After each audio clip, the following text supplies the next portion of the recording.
Assalomu alaykum qadrdonlar. Demak, 3-dekabr 2023-yil tushgan milliy sertifikat savollarini ko'rib chiqishni boshlaymiz. Birinchi savol. Oyda 20 metr taqsim sekund tezligi bilan 30 gradus burchak ostida jism otildi.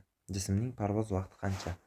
Demak, uchish vaqtini topishimiz kerak. Uchish vaqti teng 2v0 sinus alfa taqsim j ga teng 2 ko'paytiruv 20 ko'paytiruv sinus 30 gradusda 1 taqsim 2 ga teng. Taqsim j ni qiymati 5 taqsim 3 ga teng ekan. Qisqartirsak 60 taqsim 5 demak 12 sekund. Javobimiz C. Ikkinchi savol. Vertikal yuqoriga 50 metr taqsim sekund tezligi bilan otilgan jismning uchish vaqtini toping. Yuqoridagi misol kabi t teng 2v0 sinus alfa taqsim j 2 ko'paytiruv 50 vertikal yuqoriga deyilganligi uchun sinus qiymati 1 ga teng bo'ladi. Taqsim 10 sekund ekan. Javobimiz A. Uchinchi savol. Biror burchak tezlanish bilan aylanayotgan disk 6 sekundda 4 marta aylandi. Uni aylanish oxiridagi burchak tezligi qanday? Demak, jism aylana bo'ylab tekis tezlanuvchan harakat qilyapti desak, uni boshlang'ich burchak tezligi 0 ga teng ekan. Boshlang'ich tezligi ham 0 ga teng ekan. Topishimiz kerak omega oxirgi burchak tezligidan. Phi teng 2pi n ga teng. Bundan umumiy burilish burchagini topadigan bo'lsak, 2pi ko'paytiruv 4 8pi ga teng. Omegani topsak. Xo'p. Phi ni topsak o'rtacha holatda omega 0 plus omega taqsim 2 t ga teng. Omega 0 ga tengligidan omega t taqsim 2 ga teng.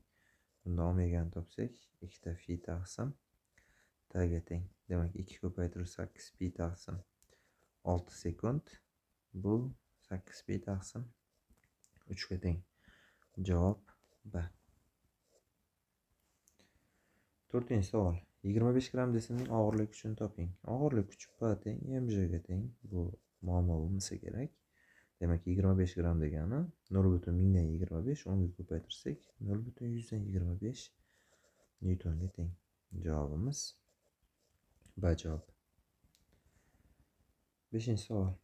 Qo'zg'almas blokka 7 va 4 kg massali jismlar osilgan. 7 kg massali jism 3 metr balandlikdan qo'yib yuborilsa, u yerga tekkan vaqtda 4 kg massali jism tezligini toping. Qo'zg'almas blokka osilgandan keyin 7 kg massali jism tezligini topsak, u 4 kg massali jism tezligiga tengligi kelib chiqadi. A teng m1 minus m2 taqsim m1 plus m2 j ga teng. 7 minus 4 taqsim 7 plus 4 ko'paytiruv 10 30 taqsim 11 ga teng. Tezlik topsak, ildizi 2ah ga teng. Ildiz ostida 2 ko'paytiruv 30 taqsim 11 ko'paytiruv 3 180 taqsim 11 ga teng. Bundan taqribiy ildizi 16 chiqadi. Bu degan 4 metr taqsim sekund. Javobimiz B javob. 6-savol. Tomoni 8 sm bo'lgan kub shakldagi muz bo'lagi dastlab suvga, so'ngra kerosinga botirildi. Muzning botgan qismi hajmlari ayirmasini toping. Xo'p. Muzning zichligi ro muz teng 900 kg taqsim metr kubga teng. Ro suv 1000 ro kerosin 800. Demak, bizdan so'ralgan narsa botgan qismlari hajmlari ayirmasi so'ralyapti. Demak, birinchi holatda muzni suvga soladigan bo'lsak, zichligi 900 ligidan 10dan 9 qismi suv ostida bo'ladi.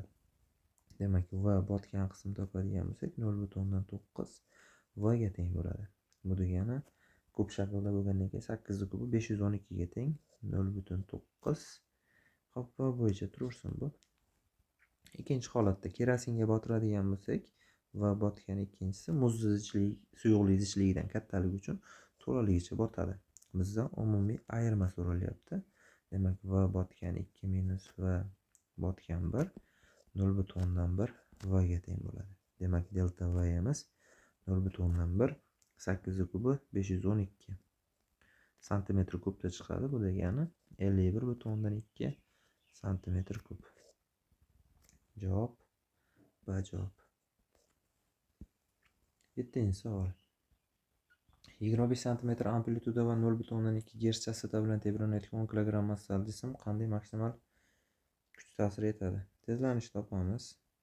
Omega kvadrat A ga teng. Omegamiz 2pi nyuni kvadrat A ga teng. Demak, 4pi kvadrat nyu kvadrat A ga teng. Hisoblasak, 4 ko'paytirib 10 0,04 ko'paytirib 25 cm 0,25 metr. Hisoblasak,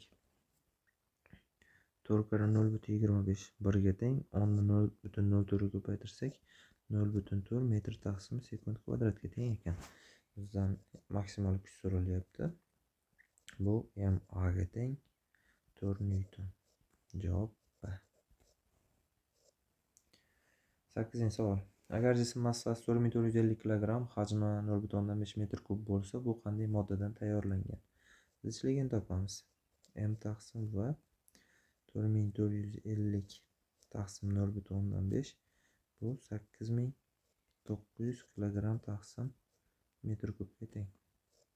Zichlik 8900 ga teng bo'lgan metal bu mis. Javob C. 9. 80 metr chuqurlikdagi kemada 3 cm diametrli teshik bor. 20 minutda kemaga qanday hajmli suv kiradi? Pi ni 3 deb oling. Demak, V teng S D deylik. Simiz pi d kvadrat taqsim 4 d o'rniga V ta qo'yamiz. Pi d kvadrat taqsim 4 ko'paytirib V o'rniga biz 2gh ko'paytirib ta qo'yib hisoblaymiz.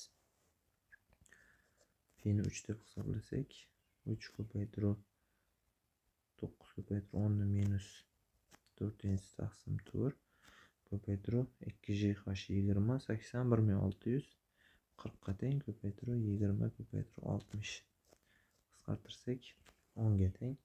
Demak, 27 ko'paytirib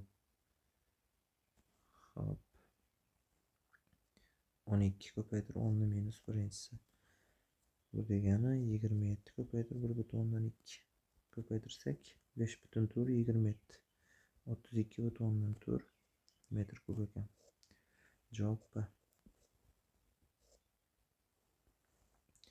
10. Zichligi ro1 3 ro bo'lgan birinchi gaz va zichligi ro2 6 ro bo'lgan ikkinchi gaz bilan aralashtirildi va aralashma hosil bo'ldi. Quyidagi mulohazalardan qaysilari to'g'ri? Aralashma zichligi bizda 4 ro ga teng ekan. Ro birimiz 3 ta ro va 1 6 ta ro va 2 taqsim va 1 plus va 2 ga. Roga bo'lib olib mahrajni ko'paytirib olsak 4 ta va 1 plus 4 ta va 2 teng 3 ta va 1 plus 6 ta va 2. Demak, va 1 teng 2 ta va 2 ga. Birinchi gaz hajmi ikkinchi gaz hajmidan 2 marta ko'p ekan. Birinchisi to'g'ri. Birinchi gaz hajmi ikkinchi gaz hajmiga teng. Xato. Birinchi gaz massasi ikkinchi gaz massasi 2 marta ko'p. Masalani topamiz. M1 teng 3 ta ro ko'paytirib va 1 o'rniga 2 ta va 2 6 ta ro va 2 ga teng. M2 ni topsak 6 ta ro va 2 ga teng. Demak, M1 bilan M2 teng ekan. Shartda birinchi gaz massasi ikkinchi gaz massasidan 2 marta katta deyilgan. Bu ham xato. Demak, javobimiz B javob. Kemaning 3 dvigateli bor. Birinchi dvigatel kemaga 2 metr taqsim sekund maksimal tezlik bera oladi. Ikkinchisi 3 metr taqsim sekund. Uchinchisi 6 metr taqsim sekund. Ularning hammasi ishlasa, kema qanday tezlikda erisha oladi? Suvning kema qarshiligiga harakat kuchi tezlikka proporsional. Birinchi dvigatel quvvatini N1 deb F1 va 1 tezlik bersin. Ikkinchisi N2 teng F2 va 2. Uchinchisi N3 teng F3 va 3 ga. Uchalasi bir vaqtda ishlasa N umumiy teng F umumiy va umumiyga. Ular yig'indiga teng bo'lib qoladi. N1 plus n2 plus n3 ga. Suvning kema harakatiga qarshilik kuchi tezlikka proporsional. Demak, maksimal tezlik bera oladi degani kema shu tezlikda tekis harakatlana oladi degani. Bundan F tortuvchi kuchimiz F qarshilik kuchiga tengligi kelib chiqadi. Bundan F imiz teng tezlikka proporsional deganligi uchun, ya'ni F proporsional V bo'lganligi uchun bu KV ga teng. O'rniga qo'ysak, F umumiy o'rniga K V1 V umumiy, ya'ni bunda F umumiy o'rniga K V1 qo'yyapmiz. yoki va umumiy qo'ydik. Va umumiy bilan buni kvadrati bo'ldi. Xuddi shu holatda K V1 kvadrat plus K V2 kvadrat plus K V3 kvadratga teng. K ga bo'lib yuborsak, bizda V umumiy teng bo'ladi. Bizda V1 kvadrat plus V2 kvadrat plus V3 kvadratga. Hisoblasak, 2 ning kvadrati 4, 3 ning kvadrati 9, 6 ning kvadrati 36, jami 49. Javob 7 metr taqsim sekund. Javob. 12-si. Agar jism tezligi 3 metr taqsim sekund, kinetik energiyasi 6 joulga teng bo'lsa, jism impulsi qanchaga teng? Xo'p, Y kinetik teng PV taqsim 2 ga. Bundan P ni topsak, 2 Y kinetik taqsim V ga. Demak, 2 ko'paytirib 6 taqsim 3 tur kilogramm metr taqsim sekundga teng. Javobimiz A. 13-si. Balonda 2 mol bo'lgan gaz bosimi 1 megapascal, harorati 288 kelvin. Gaz bosimini 4 marta oshirish uchun gazga qancha issiqlik berish kerak? Balonda deyilganligi uchun bizda izoxoriy jarayon va konstanta bo'ladi. Qancha issiqlik berish kerak deyilyapti. Izoxoriy jarayonda Q teng delta U ga yoki 3/2 mu R delta T ga teng. P1 taqsim T1 teng P2 taqsim T2. Bosim 4 marta kattaligidan T2 miz ham 4 ta T1ligi kelib chiqadi. Hisoblasak, 3/2 mu R delta T 4 ta T1 minus T1 3 ta T1 ga teng. 3/2 ko'paytirib 2 ko'paytirib 8,31 3 ko'paytirib 288 qisqarsa,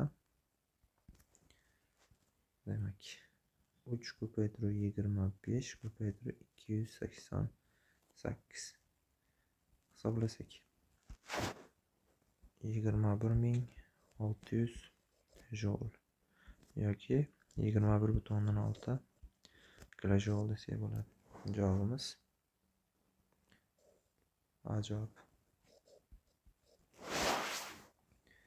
14-si. O'zgarmas massali ideal gazning hajmi PV kub teng konstant qonuniyat bo'yicha 4 marta oshdi. Demak, hajm 4 marta ortibdi. V1 imiz V ga teng, V2 imiz 4 ta V ga teng.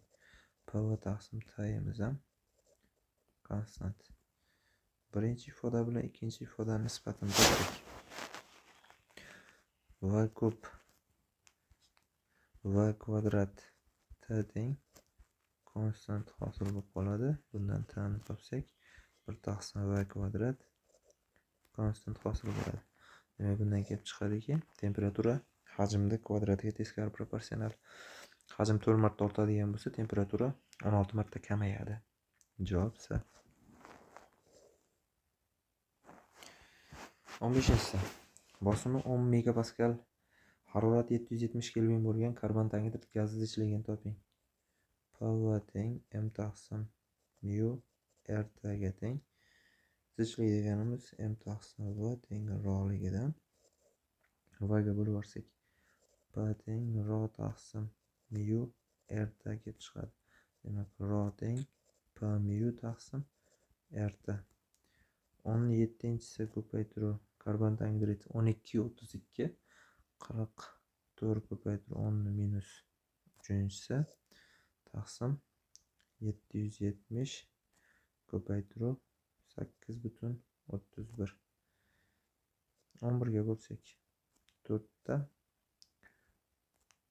70 hisoblasak, 4 ko'paytiruv hop 40 ming taqsim 70 ko'paytiruv 8,31 hisoblasak, taqribiy 68,8 kilogramm taqsim metr kub chiqadi. Javobimiz A. 16-si. 5 mol metan gazdan qanday foydali energiya ajralishini hisoblang. Ajralgan issiqlikning 30% tashqi muhitga tarqaladi deb hisoblang. Umumiy ajralgan issiqlik miqdori Qm ga teng. Demak, Q foydali teng 0,7 Qm. 0,7 Q mu 0,7 ko'paytiruv metanni solishtirma yonish issiqligi 44 ko'paytiruv 16 ko'paytiruv 5 ko'paytiruv 16 ko'paytiruv 10 minus 3. Demak, hisoblasak 2464 kilo joule chiqadi. Javobimiz B javob. 17-si. Soating 2 joule taqsim gram kelvin bo'lgan 4 kilogramm massali jismda issiqlik sig'imini toping. Issiqlik sig'imi solishtirma issiqlik sig'imini massaga ko'paytmasiga teng. E'tibor beradigan joyimiz 2 joule taqsim gram kelvin deyilgan. Gramni kilogrammga o'tkazamiz. Demak, sayimiz teng 2000 joule taqsim kilogramm kelvinligiga kelib chiqadi. Demak, 2000 ko'paytiruv 4 8000 joule taqsim kelvin. Javob B. 14. Gel gazni ichki energiya zichligi U taqsim V desak 18 kilojoule taqsim metr kubga teng. Uning bosimini toping. Demak, 3 taqsim 2 PV taqsim V qisqarib ketsa 3 taqsim 2 P ga teng. P ni topsak 2 ta omega taqsim 3 2 ko'paytiruv 18 taqsim 3 12 kilo paskalga teng. Demak, javobimiz D. 19-si. Birinchi ampermetr qarshiligi 5 ohm, ikkinchi ampermetr qarshiligi 15 ohm. Bu ampermetrlar 9 amper tokni o'lchashga mo'ljallangan. Ularni parallellansa qancha tok kuchini o'lchash mumkin? Demak, birinchi ampermetrda ishlash kuchlanishini topadigan bo'lsak, u 1 teng I R1 ga teng. 9 ko'paytiruv 5 teng 45 voltga. Ikkinchisinikini topsak, I R2 9 ko'paytiruv 15 teng 135 voltga teng. Demak, bundan ko'rinib turibdiki, bizda birinchi voltmetrimiz 45 voltgacha kuchlanishda ishlay oladi. 135 volt beradigan bo'lsak, u ishlamaydi, kuyib qolishi mumkin. Shuning uchun ikkalasiga ham umumiy berishimiz mumkin bo'lgan kuchlanishimiz 45 voltga teng bo'ladi. Parallellasak A1 A2. Demak, sistemadagi kuchlanishimiz F1 minus F2 F1 minus F2 miz U ga teng bo'lib, bu 45 voltga teng. Umumiy tok kuchini topsak, I teng U taqsim R umumiyga. 45 taqsim umumiyimiz, umumiy qarshiligimiz 5 ko'paytiruv 15 taqsim 20. Demak, qisqartirsak 3 ta 60 taqsim 5 I teng 12 amperga. Javobimiz B javob. 20-si. Agar rasmdagi sxemada kal ulansa, quyidagi mulohazalardan qaysilari to'g'ri? Bilamiz, bizda kondensator zaryad to'plash vazifasini bajaradi. Bu yerda 3 ta kondensator bor. Masalan, zaryad plusu minus desak, bunisi minus, bunisi plus. Bu yer minusu, bunisi plus holatda bo'ladi. Yoki birinchi holat qilib kalt ulanmagan holat uchun chizaylik, soddaroq tushuntiradigan bo'lsak, kalt ulanmagan holatda bitta tok manbai ulangan, o'zgaruvchan tok manbaiga.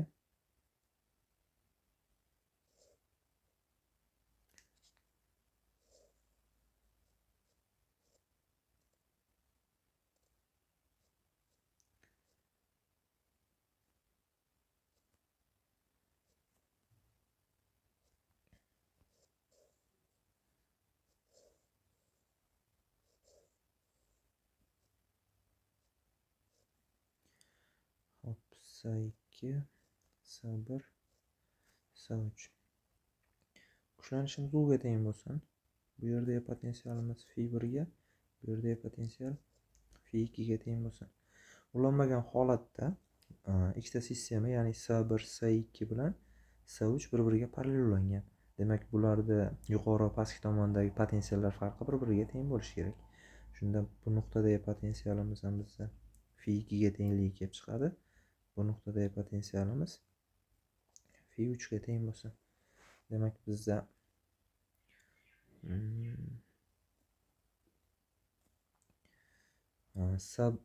S3 sig'imli kondensatorga U kuchlanish ta'sir qilayotgan bo'lsa, S2 lisiga U2, S1 lisiga U1 ta'sir qilyapti. Bunda U kuchlanish deganimiz U1 plus U2 ning yig'indisiga teng bo'ladi. Sababi ikkita kondensator bir-biriga ketma-ket ulangan holatimizda kuchlanishlar taqsimlanib qoladi. Qaysi birida sig'im kattaroq bo'ladigan bo'lsa, o'shanda kuchlanish kichikroq bo'ladi. Sig'imi kichiklansa esa kuchlanish kattaroq bo'ladi. Shu holatda kuchlanishlarimiz taqsimlandi, lekin S3 sig'imli kondensator parallel bo'lganligi uchun undagi umumiy kuchlanishimiz u bo'yicha turadi. Keyingi holatda kalit to'laydigan bo'lsak,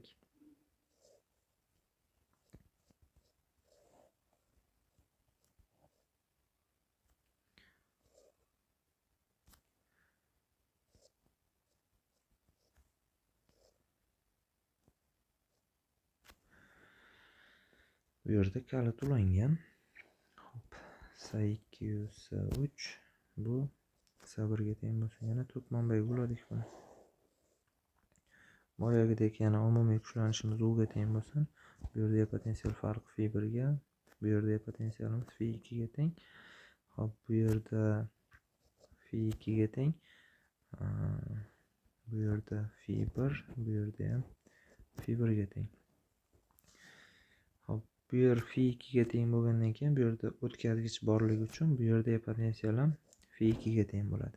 Bu yerda potensial ham F2 ga, o'z-o'zidan mana bu ikkita nuqtada potensiallar tengligidan o'rta kondensator ishlamaydi. Shu holatda bizda S2 sig'imli kondensatordagi kuchlanishimiz bilan S3 sig'imli kondensatordagi kuchlanishimiz bir-biriga teng bo'ladi. Ya'ni sxemani boshqa holatda chizsak, mana bu holatga kelib qoladi.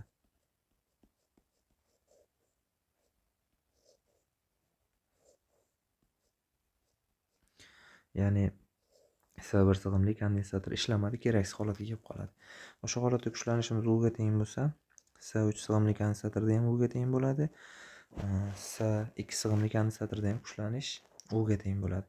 Demak, ikkinchi holatda kalit ulanadigan bo'lsa, bizda S3 dagi kuchlanishimiz, U'yimiz konstant bo'ldi, o'zgarmadi. S1 sig'imli kondensatordagi U'yimiz 0 ga teng bo'lib qoldi. S2 sig'imli kondensatordagi U'yimiz bu ham konstant bo'lmadi. Boshlang'ich holatga nisbatan ortib qoldi. U ga teng bo'lib qoldi, ya'ni kuchlanish ortdi. Shartda maydon kuchlanganligi haqida gapirilyapti. Bizga ma'lumki, maydon kuchlanganligi Y'imiz proporsional U ga. Ya'ni U ning qiymati, kuchlanish qiymati ortadigan bo'lsa, kuchlanganligi ortadi, kamaysa kamayadi, o'zgarmasa o'zgarmaydi. Birinchi shartni o'qisak, birinchi kondensator maydon kuchlanganligi ortdi. Birinchi kondensator maydon kuchlanganligi ortmadi. Birinchi kondensator maydon kuchlanganligi kamaydi, sababi kuchlanish yo'q bo'lib qoldi unda. Demak, o'z-o'zidan birinchisi xato. Ikkinchi kondensator maydon kuchlanganligi kamaydi. Ikkinchi kondensatorda maydon kuchlanganligi ortdi, sababi bunda kuchlanish ortib ketdi. Demak, bu ham xato. Uchinchi kondensator maydon kuchlanganligi o'zgarmadi. Uchinchi kondensatordagi kuchlanish o'zgarmadi, doimgidek qoldi. Shuni hisobiga bunda ham maydon kuchlanganligi o'zgarmadi. Javobimiz 3. C javobi. Misdan yasalgan sfera sigma sirtichligi bilan zaryadlangan. Sfera radiusi R ga teng. Sfera sirtida R taqsim 2 masofada elektr maydon potensialini toping. Potensial F teng K Q taqsim masofaga teng. X masofa deylik. Hozir sirtdan R taqsim 2 masofada deyilyapti. K o'rniga 1 taqsim 4 pi epsilon 0, Q o'rniga sigma S taqsim X o'rniga R plus R taqsim 2 qo'yamiz. Demak, 1 taqsim 4 pi epsilon 0 sigma shar bo'lganligi uchun yuzasi 4 pi r kvadratga teng taqsim 3r taqsim 2 ga teng. 4 pilarni qisqartirsak, rlarni qisqartirsak, bizda 2 ta sigma r taqsim 3 ta epsilon 0 degan javob qoladi. Javobimiz A javob. 22-savol. Agar q 0 dan kichik bo'lsa, ya'ni q zaryadimiz manfiy ekan, yozib ham qo'yamiz. Q zaryad manfiy ekan, q zaryadimiz musbat ekan. Demak, bunisi o'z-o'zidan manfiy bo'lsa, q zaryadga ta'sir etuvchi kuchni qanday yo'nalgan deb. Demak, plyus zaryad minus zaryadni tortadi. O'z-o'zidan bu yo'nalishda F1'imiz. Minus q zaryadimiz buni itaradi. Ya'ni bu yo'nalishda ketadi. Bu F2 ga teng ekan. Shu holatda bizda natijaviy esa chap tomonga yo'nalgan F natijaviy holatda bo'ladi. Demak, javobimiz C javob.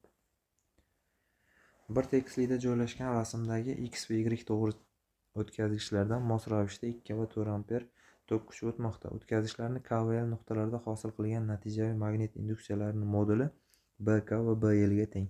Bunga asosan BK taqsim BL nisbat nimaga teng? Nuqtalar orasidagi masofalar teng. Demak, A ga teng ekan, A ga teng ekan, A ga teng ekan. K nuqtadagi umumiy magnit induksiya vektorining qiymatini topamiz, modulini. O'ng qo'l parma qonuniga ko'ra, bizda x tokda K nuqtada hosil qilgan induksiyasini topamiz. Demak, parma dastasini aylantirib, barmoqlarni rostlaydigan bo'lsak, x ga bu yerda kiruvchi ekan bunga. Demak, kiruvchi. Y dekini topamiz. O'ng qo'l parma qoidasiga ko'ra, bu ham bu nuqtada kiruvchi ekan. Demak, natijaviysini topadigan bo'lsak, BK nuqtada BX1 plus BY1larni yig'indisiga teng bo'lar ekan. Xuddi shu holatda BL ni ham topadigan bo'lsak, BLimiz ham bizda BX2 plus BY2. X1 X2 deyishim sababi X o'qida hosil qilgan X tokda nuqtalarda hosil qilgan induksiyalar turlicha bo'ladi. Masalan, bu nuqtadagisi A masofada hosil qilayotgan bo'lsa, bu nuqtadagisi 2 ta A masofada. K nuqtaga nisbatan bu 2 ta A masofada hosil qilayotgan bo'lsa, L nuqtaga nisbatan bu A masofada hosil qilyapti. Shuning uchun Y1 u Y2 holatiga keltirib oldik. B K ni topsak, mu 0 mu I0 ga 2 taqsim 2 pi A ga plus mu 0 mu 4 taqsim 2 pi 2 ta A ga teng ekan. Qisqartirsak 2 ga teng. Bu o'zgarmas kattalik. Shuning uchun ixtiyor son bilan ifodalab olsak, masalan, B bilan ifodalasak, B K ni qiymati teng bo'lyapti 2 ta B plus 2 ta B bu 4 ta B ga teng ekan. Endi BL nuqtadagini topamiz. BLimiz BX2miz masofamiz. Bunda 2 ta A ga teng bo'lyapti. Shuning uchun mu 0 mu 2 taqsim 2 pi 2 ta A ga plus mu 0 mu 4 taqsim 2 pi A ga teng bo'lyapti. Ikkilar qisqartirsak, boyagidek bu B ga teng. Bu ham B ga teng. BL qiymati B plus 4 ta B bu 5 B ga teng ekan. Bizdan so'ralgan narsa BK taqsim BL ni topishimiz kerak. BK taqsim BL teng 4B taqsim 5B ga. Demak, 4 taqsim 5 ga teng ekan. Javobimiz C javob. 24-savol. 23-savol bilan bir xil ekan, faqat bunda BL taqsim BK ni so'ragan ekan. Yuqorida BK taqsim BLimiz 4 taqsim 5 chiqsa, BL taqsim BKimiz 5 taqsim 4 chiqadi. Javobimiz D. 25-si. O'zgaruvchan tok tarmog'iga ketma-ket ravishda 6 ohm aktiv qarshilik, 11 ohm induktiv va 3 ohm sig'im qarshilik bo'ladi. Quvvat koeffitsiyenti qanchaga teng? Quvvat koeffitsiyenti kosinus phi teng r taqsim z ga teng. Z emas, umumiy qarshilikka teng. Bu degani r kvadrat plus xl minus x ni kvadrat. Hisoblasak 36 plus 11 minus 3 8 kvadrat 64. Demak 10 ga teng ekan. 6 taqsim 10 0,6 ga teng. Javob A. 26-savol. 4,5 ko'paytiruv 7 Gz chastotaga sozlangan qurilma 20 metr uzunlikdagi radio to'lqinni qayd qilish uchun sig'imini necha marta oshirish kerak debdi. Demak, chastotasi teng ekan. 4,5 ko'paytiruv 7 Gz ga teng ekan. Asl qurilmani ishlash chastotasini topadigan bo'lsak, nu0 teng s taqsim lambda 3 ko'paytiruv 8 taqsim 20. Bu degani 1,5 ko'paytiruv 8. Qurilmani ishlash chastotasi shunga teng ekan. Sig'imini o'zgartirib turib chastotani orttirsak bo'ladi. Bu 7 ga teng. Demak, n ni topadigan bo'lsak, nu taqsim nu0 3 ga teng ekan. Chastota nu teng 1 taqsim 2 pi ldz lsa, nu0 teng 1 taqsim 2 pi ldz lsa 0 ga teng. Nisbat olsak 3 teng s0 taqsim s ga ldz ostida kvadrat ko'taraversak s0 teng 9 s ga. Javob 9. Savol. Mis 2 plus atomi 2 plus bo'lgandan keyin bizda valentligi 2 ga teng degani. Hop, soni elektronlar soni mis atomidagi sonini yarmiga teng bo'ladi. Ya'ni nimasi bo'ladi? Misu n elektron taqsim 2 deylik. Endi Faradayda ikkinchi qonunga ko'ra m teng k bo'lga kanuniga 1 taqsim f ko'paytiruv a taqsim z n mis ko'paytiruv 2 ta elektron bo'ladi. Sababi valentligi 2 ga teng. Hisoblasak 1 taqsim 96,500 ko'paytiruv 64 ko'paytiruv 10 minus 3 taqsim 2 ko'paytiruv 10 23 taqsim 2 ko'paytiruv 2 ko'paytiruv 1,6 ko'paytiruv 10 minus 19. 2 bilan 2 ketsa, bu bilan bu ketsa, demak 32 ko'paytiruv 1,6 ko'paytiruv 10 o'zi taqsim 96,500. Bu taqribiy 5,3 grammga teng. Lekin javobda unday javob yo'q. Mana shu 5,3 bo'lishi kerak edi. B javob. 28-savol.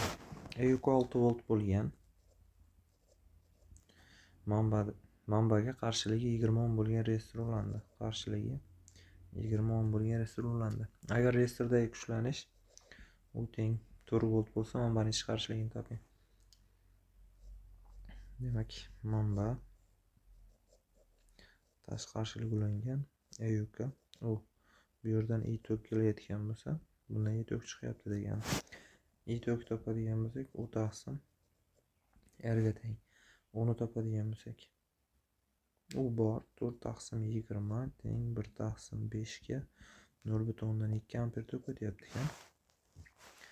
Demak,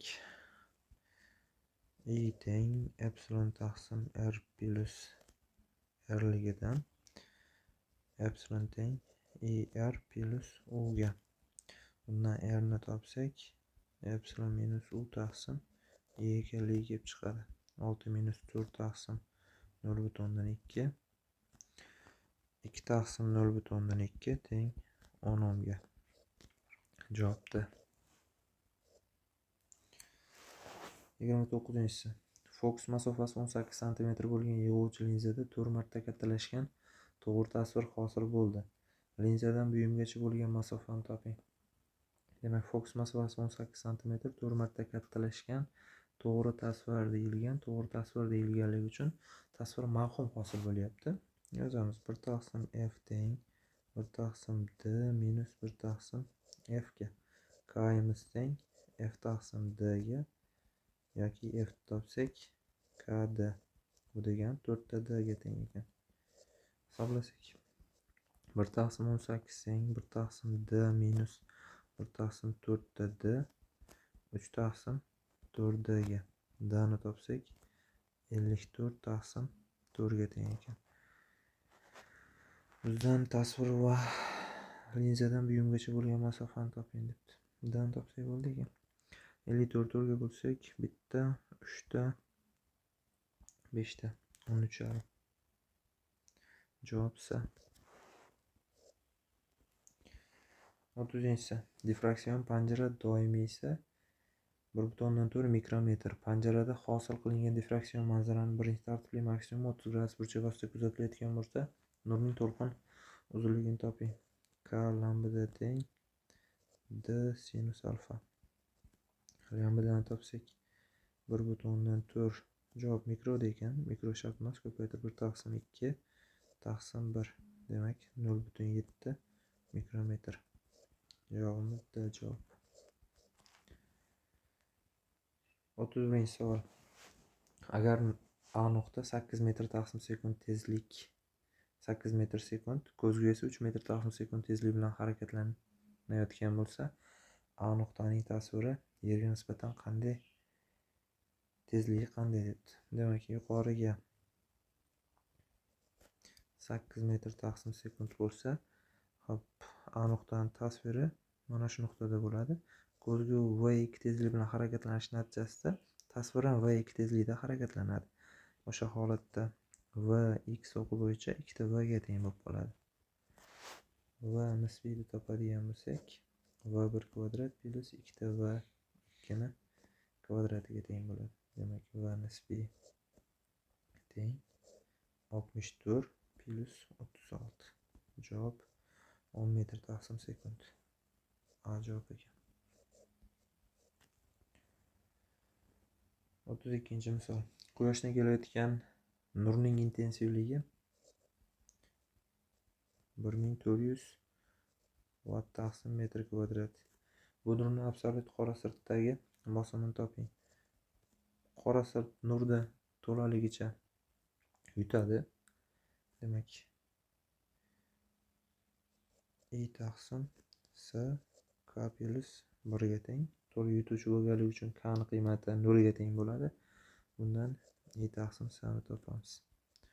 1400 taqsim 3 ko'paytirib 18-si.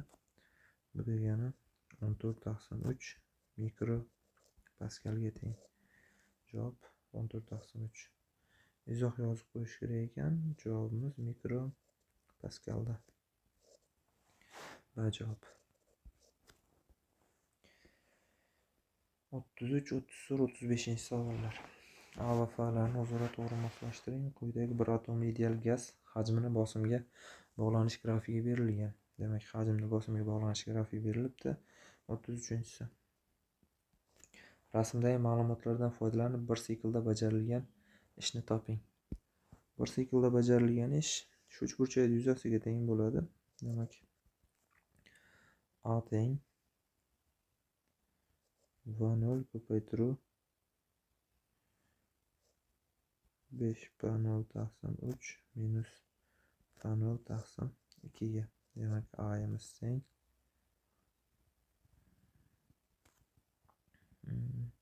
2 ta P0 V0 taqsim 3 taqsim 2. Bu degani P0 V0 taqsim 3. Javob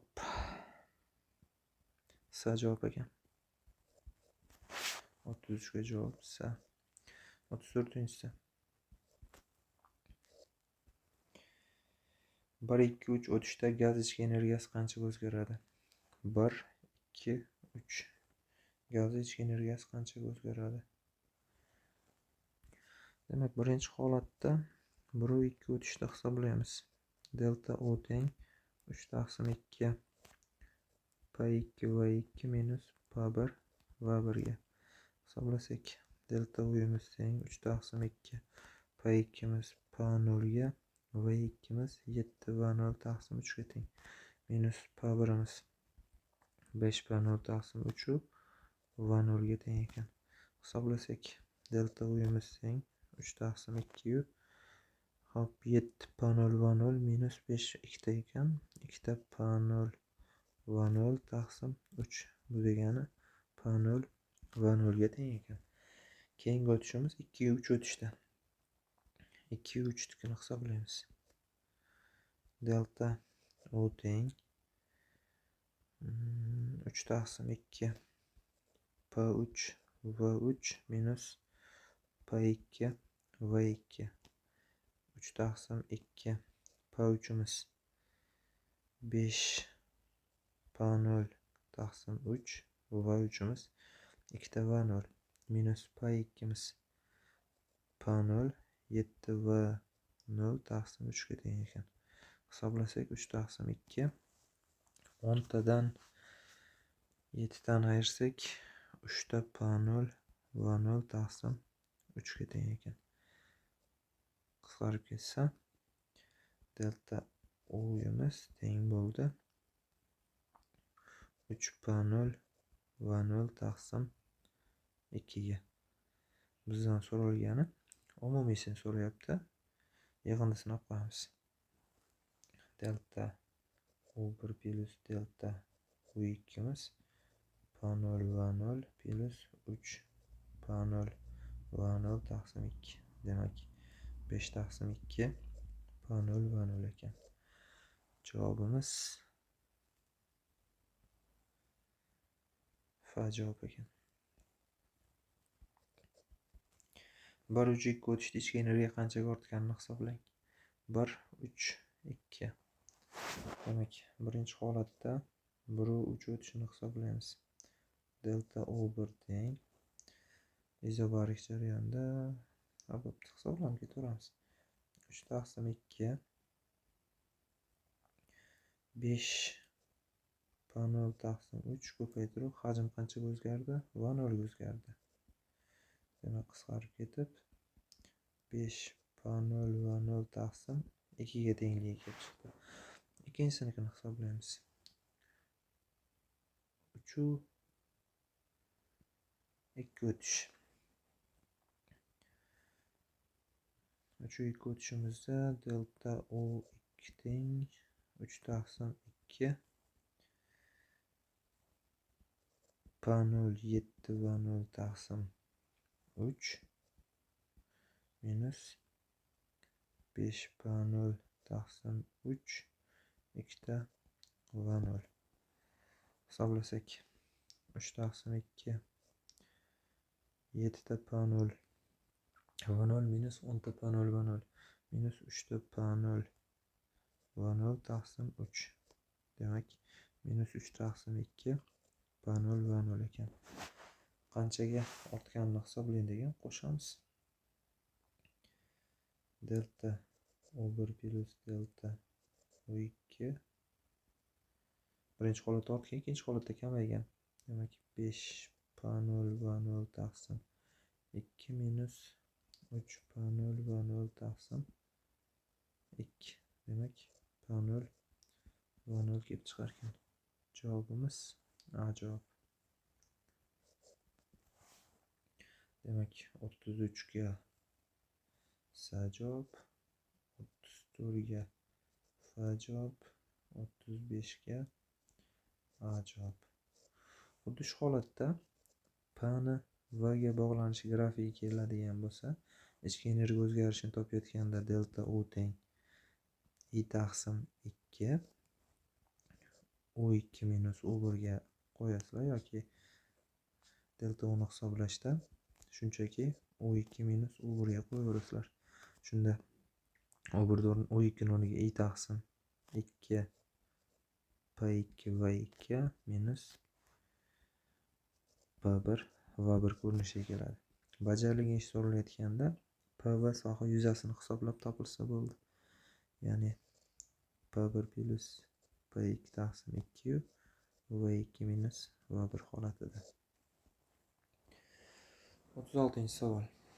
Balandligi 12 metrga teng bo'lgan qiya tekislikda massasi 12 kilogrammga teng bo'lgan jismni qiya tekislik yuqorisiga olib chiqish uchun 1800 joule ish bajardi. Ishqalanish kuchiga qarshi qancha ish bajargan? Demak, 12 metr balandlikka ko'tarish uchun kerak bo'ladigan ish topamiz. mj h foydalisi shu.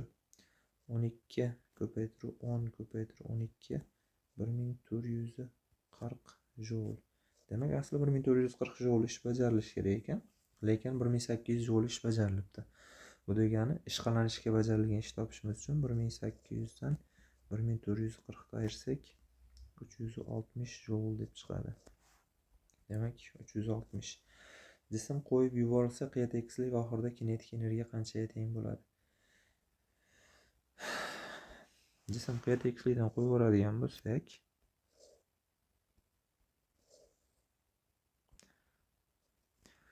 shu yerda 1440 joule energiyasi bor edi. Chunki potensial energiya borda shu holatda. Bu yerga qaytib tushib kelishda yana ishqalanishga qarshi 360 joule ish bajariladi-da, qolgani kinetik energiyaga qoladi. Demak, 1440 dan 360 ta ayiradigan bo'lsak, 1080 joule. Javobimiz 1080 joule. 37-savol. Massasi 4 kilogramm jism 20 newton gorizontal tortib ketilmoqda. Kuch bilan qancha vaqtdan so'ng kinetik energiyasi 200 joulga teng bo'ladi? 2 sekunddan keyin jism impulsi qanday bo'ladi? Demak, massasi 4 kilogramm ekan. Ta'sir etuvchi kuchimiz 20 newton ekan. Qanday tezlanish olishini topamiz? F taqsim 4 F taqsim m teng 20 taqsim 4 bu 5 metr taqsim sekund kvadrat tezlanish bilan harakat qilar ekan. Xo'p, tortib ketilmoqda qancha vaqtdan so'ng kinetik energiyasi 200 joulga teng bo'ladi? Demak, Y kinetik teng mv kvadrat taqsim 2. Bundan v ni topsak, ildizda 2 ta y taqsim m ga teng. Demak, v imiz teng ildizda 2 ko'paytirib 200 taqsim 4. 10 metr taqsim sekundga erishish kerak ekan. Hisoblasak, v teng at ni topsak 10 taqsim 5 2 ga teng ekan. Javob 2 sekunddan keyin. 2 sekunddan keyin jism impulsini toping. P teng m v. Tezligi 10 ga teng bo'ladi. Massasi 4 ko'paytirib 10 teng 40. Javob 40. Demak, 38-savol. Qiyaligi 45 gradus bo'lgan qiya tekislikka parallel tezlik berildi. Agar ishqalanish koeffitsiyenti 0,8 ga teng bo'lsa, jism qiya tekislik bo'lib ko'tarilishdagi tezlanishini toping. Qiya tekislik jismga bunga parallel va tezlik berilib. Tezlanishni topamiz. A teng j sinus alfa plus mu kosinus alfaga teng. 10 ildiz 2 taqsim 2 sinus 45 da kosinus ham shunga teng 1 plus 0,8. Demak, 9 ildiz 2 ga teng ekan. Javobimiz basa tushish vaqtidan chiqish vaqtiga nisbati qanchaga teng? Demak, tushish tezlanishini topamiz. A teng j sinus alfa minus mu kosinus alfa 10 ildiz 2 taqsim 2 1 minus 0,8 bu ildiz 2 ga teng ekan. Demak, tushish vaqtini chiqish vaqtiga nisbatini toping.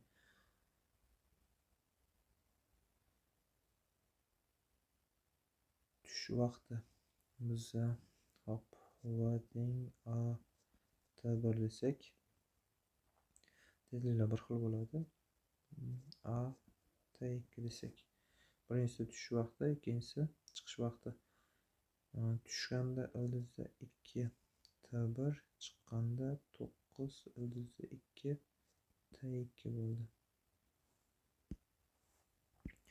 Demak, chiqish uchun s masofa ketdi. A1 T1 kvadrat taqsim 2. Tushish uchun ham A2 T2 kvadrat taqsim 2. Nisbat to'sak 9 chiqish uchun deymiz. T1'ni ildiz 2 T1 kvadrat teng ildiz 2 T2 kvadrat. Qisqartirsak T2 taqsim T1 teng 3 ga. Javob 3. 39-si. Yer sirtida turgan matematik mayatning ipini uzunligi 0,5 ga teng. Bu mayatning massasi va radiusi yernikidan 2 marta katta bo'lgan sayyoraga ko'chirildi. Aslida sayyora sirti yaqinida erkin tush tezlanishini aniqlang. Demak, yer uchun j teng gamma m taqsim r kvadrat 10 ga teng ekan. Qandaydir jx sayyorada gamma 2 ta m 2r kvadrat 4r kvadratga teng. Gamma m taqsim 2r kvadrat. Bu narsa bizda 10 ga teng edi. Demak, 10 taqsim 2 miz 5 metr taqsim sekund kvadratga teng ekan. Javob 5. Basi. Sayyorada mayatni yuqoriga 5 tezlanish bilan harakatlanayotganda tebranish davrini yer sirtida tekis ko'tarilayotganda tebranish davriga nisbatini toping. T teng 2pi ildizdan L taqsim j. Bu yerda. Yer deylik. Endi T qandaydir x sayyorada 2pi ildizdan L taqsim jx plus a ga. Jx plus a'miz 10 ga tengligidan t yer taqsim t x'imiz 1 ga tengligi kelib chiqadi. 40-savol. Sirt tarayini koeffitsiyenti 0,5 ga teng bo'lgan suyuqlik berilgan. Zichligi 800, diametri 1 mm bo'lgan nayda qanday balandlik ko'tariladi? H teng 2 sigma taqsim rho j r.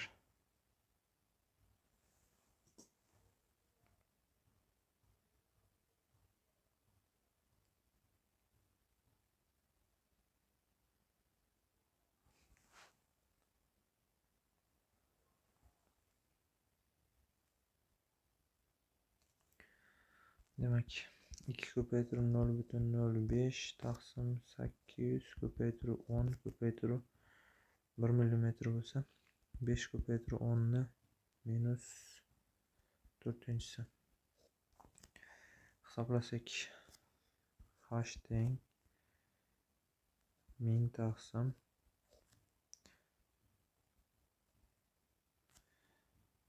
40 ming. Bu degani 2,5 santimetr. Bu ko'tarilishda qancha ish bajaradi? Demak, bajarilgan ish topadigan bo'lsak, a teng f sirt tarayini ko'paytirib h sigma l ko'paytirib h ga yoki sigma l o'rnigida nay bo'lganligi uchun sigma 2pi r h desak bo'ladi. Shu formulaga qo'yib hisoblaymiz. 5 ko'paytirib 10 ni minus 2-si ko'paytirib 2 ko'paytirib 3,14 ko'paytirib 1 taqsim 2 ko'paytirib 10 ni minus 3-si ko'paytirib 2,5 ko'paytirib 10 ni minus 2-si. Hisoblasak a'miz taqribiy 3,9 mikro joule chiqadi.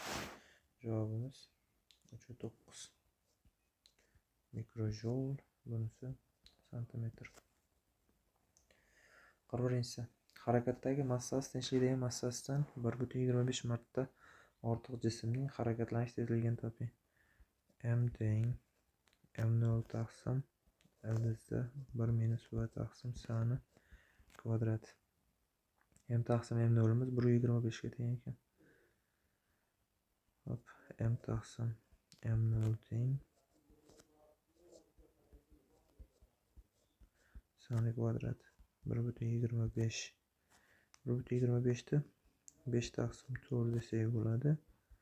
1 taqsim 1 minus v taqsim s ni kvadrat. Teskarisiga almashtirsak 4 taqsim 5 teng 1 minus v taqsim s ni kvadrat ildizda. 16 taqsim 25 teng 1 minus v taqsim s ni kvadrati v taqsim sani kvadrati 9 taqsim 25 ga teng. V'imiz teng 0,6 s ga. Demak, 0,6 s ga teng ekan. Uning zichligi necha marta ortadi? Ro teng ro 0 taqsim 1 minus v taqsim sani kvadrat. Ro 0 taqsim hop 9 taqsim 25 bo'lsa ayirsak 16 taqsim 25. Demak 25 taqsim 16 ro 0 ga teng ekan. Bu degani 25 taqsim 16 marta ortadi. 42-si. Radiusi 30 cm bo'lgan sharga tezlik bilan harakatlanib elektron kelib tushdi. Sharga ko'pi bilan nechta elektron tushishini top. Demak, A'sida kinetik energiyani tengimiz fi ga. Fi'imiz teng bunda k q taqsim r ga teng. Yoki quvni o'rniga n y qo'yadigan bo'lsak, k n y kvadrat taqsim r ga teng. Bundan n ni topsak, m v kvadrat r taqsim 2 ta k y kvadratga teng. Shuni hisoblasak, n ni qiymati chiqadi. N teng hop taqribiy 6 ko'paytir 10 ni 20 chiqadi. Shunda javob 6 ko'paytir 10 ni 20 ta. Sharning maksimal potensiali qancha? Maksimal potensialni topsak, fi teng mv kvadrat taqsim 2 ta y. Bu degani hop minus 2,184 ko'paytir 10 ni 12-si volt bo'ladi. Hozir savolda nimadir xato ketgan bo'lishi mumkin, sababi bu narsaning javobi o'ta katta bo'lmaydi. Shuni hisobiga mana bu darajani kamaytirishimiz kerak. Shunda bu misolda bundoq qilib va ni 6-si qilib ishlaymiz. O'shanda javobimiz n teng 6 ko'paytir 10 ni 8-si fi teng minus 2,84 volt o'zi chiqadi. Demak, 6 ko'paytir 10 ni 8-si minus 2,84 volt. 43-si. Tinchlikdagi massasi m bo'lgan jism s taqsim 3 tezlikda harakatlanmoqda. Agar jism tezligi 2 marta ortsa, jism impulsini toping. Demak, impuls p teng mv ga. m0 taqsim ldz 1 minus v taqsim sani kvadrati v ga m0 v o'rniga 2s taqsim 3 qo'yamiz taqsim 1 minus 4 taqsim 9 ga teng. Demak, 2 taqsim 3 m0 sayu 5 taqsim 3 ga teng. Ildiz ostida. Demak, 2m0 s taqsim ildiz 5. Javobimiz m0 emas, m0 s bo'lar ekan. M s taqsim ildiz 5. Impuls necha marta ortadi? Birinchi holatdagi impuls topamiz. P1 teng m taqsim ildiz 1 minus s taqsim 3 bo'lsa, 1 taqsim 9 ga teng. Bu yerda ko'paytiruv s taqsim 3. Demak, m s taqsim 3 taqsim 2 ildiz 2 taqsim 3 qisqarsa m s taqsim 2 ildiz 2. Nisbat olsak, bu p2 deylik. p2 taqsim p1 teng 2m s taqsim ildiz 5 ko'paytirib 2 ildiz 2 taqsim m s. Qisqartirsak 4 ildiz 2 taqsim ildiz 5 yoki 4 ildiz 10 taqsim 5. Demak, 4 ildiz 10 taqsim 5. R teng R0 1 plus alfa t. R0 topsak, R taqsim 1 plus alfa t chiqadi. Demak 36 taqsim 1 plus 5 ko'paytirib 10 minus 3 ko'paytirib 40. 36 taqsim 1,2. Demak 30 ohm. 30 ohmga teng ekan. Lampani yongan paytdagi haroratini toping. Lampa yongan vaqtda qarshiligimiz R teng U taqsim E ga teng bo'lib 220 bo'lib 0,44 yoki 44 ko'paytirib 10 ni minus ikkinchisi 500 ohmga teng ekan. 500 ohmdagi haroratni topamiz. 500 teng 30 1 plus alfa T ga teng. 50 taqsim 3 teng 1 plus alfa T ga. 47 taqsim 3 teng alfa T ga. T'ni topadigan bo'lsak 47 1 2 3 taqsim 15 ga. 5 ga bo'lib borsak bo'ladi. 9 4 taqsim 3. Demak 9400 taqsim 3 ga teng ekan. 45-chi. Demak berilganlarni yozib olamiz. Birinchi radioaktiv preparat aktivligi A birimiz teng ekan A ga. Yarim yemirilish davri T imiz teng ekan T birimiz 2 H ga. Ikkinchi radioaktiv preparatning boshlang'ich yadrolar soni 3 marta ko'p. Demak N ikkimiz 3 ta N ga teng ekan. N birimiz N ga teng ekan. Lekin aktivligi A taqsim 2 ga teng. A ikkimiz teng ekan A taqsim 2 ga. A savolda ikkinchi preparatning yarim yemirilish davrini toping. Demak boshlasak. A teng lambda N A0 teng ln 2 taqsim T N 0 ga teng. A1 topsak ln 2 taqsim T1 N1 ga. A2 topsak ln 2 taqsim T2 N2 ga teng. Nisbat olsak A1 o'rniga A qo'yamiz, A2 o'rniga A taqsim 2 qo'yamiz. N1 T2 N2 T1 hisoblasak 2 teng N1 ko'paytiruv T2 o'rniga N1 o'rniga N qo'yaylik. T2 o'rniga T2 bo'yicha tursin. N2 o'rniga 3 ta N T1 o'rniga 2 soat qo'yaylik. Qisqartirsak T2 teng 12 soat. Demak yarim yemirilish davri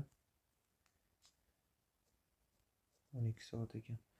Basida ikkinchi preparatni 24 soatdan keyingi aktivligini toping. Xo'p endi basa AX topsak A2 2 ni minus T taqsim T ikkinchisi. A2 o'rniga A taqsim 2 qo'yamiz. 2 ni minus 24 taqsim 12. Demak A taqsim 8. Javob A taqsim 8.